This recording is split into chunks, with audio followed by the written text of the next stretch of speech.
le soir du 17 octobre 1961 à Paris, à l'appel de la Fédération de France du FNL, plus de 20 000 Algériens décident de manifester pour protester contre le couvre-feu discriminatoire qui était imposé aux seuls Maghrébins.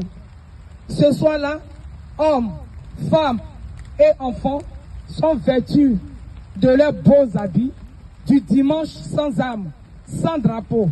Ils sont partis dans des bidonvilles et foyers de Nanterre, Paris, mais aussi du Val-de-Marne, près de chez nous. Ces Algériens qui vivaient là étaient des travailleurs venus en métropole pour fuir la misère coloniale. Ils étaient eux aussi, comme je le dis souvent, des invisibles, qu'on ne voulait voir ni comme des citoyens français à part entière, ni comme des Algériens. Pacifiquement, ce 17 octobre, ils voulaient se montrer pour réclamer leurs droits à l'égalité, à l'indépendance de l'Algérie. Mais un massacre a eu lieu sous les ordres du préfet Maurice Papon. La police a réprimé sauvagement les manifestants.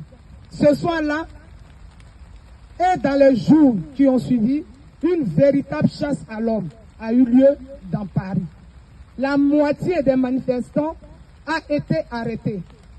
Des centaines furent blessés, torturés. Le nombre de centaines fut blessé, torturé. Le nombre de morts a été occulté, nié.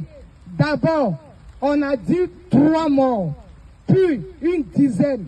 Et aujourd'hui, les historiens parlent au minimum d'une centaine de morts, tués par balle ou noyés dans la Seine. Une partie des disparus a été enterrée ici, dans cette division 97. Les dépouilles ont ensuite été transférées. On ne sait pas qui, combien, on ne sait pas où, on ne sait pas quand, dans l'oubli. Le cimetière a caché ces corps. Jusqu'à la mort, ils ont été invisibilisés. 61 ans après, nous sommes là. Dans ce cimetière parisien de Thiers, je veux rendre hommage à toutes ces victimes. Nous devons poursuivre votre initiative ici pour réhabiliter cet endroit comme un véritable lieu de mémoire. Comme vous, j'espère que l'an prochain, quand nous reviendrons, nous trouverons sur ce lieu une plaque érigée en leur mémoire. Bien que nous soyons aujourd'hui réunis, date du 17 octobre ne figure nulle part dans le calendrier des cérémonies officielles. Je remercie l'association pour la mémoire contre l'oubli qui mène ce combat parmi d'autres. J'ai signé à leur côté une lettre d'ouverture au président de la République afin que chaque année, partout en France, nous puissions nous recueillir dignement, honorer la mémoire de celles et ceux qui ont payé de leur vie, la lutte, leurs émancipations des peuples. Mais il faut continuer ce combat.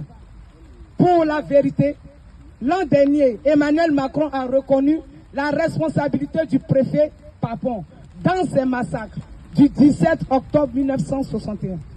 Mais le préfet, c'est l'État. Et il est temps que le président reconnaisse enfin ce massacre colonial, parce qu'il est, c'est-à-dire, un crime d'État.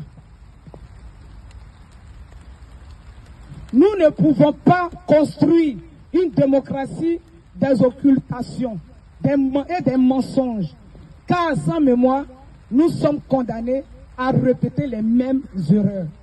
Il ne nous est pas possible de prendre ce chemin, surtout à l'heure où les nostalgiques de l'Algérie française et de Vichy, leurs pyromanes, tentent de remettre en cause nos idéaux.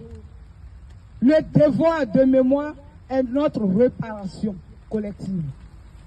Quelles que soient nos origines, la mémoire crée notre histoire commune, qui est notre outil et une inspiration pour poursuivre la lutte contre le racisme et pour la justice sociale.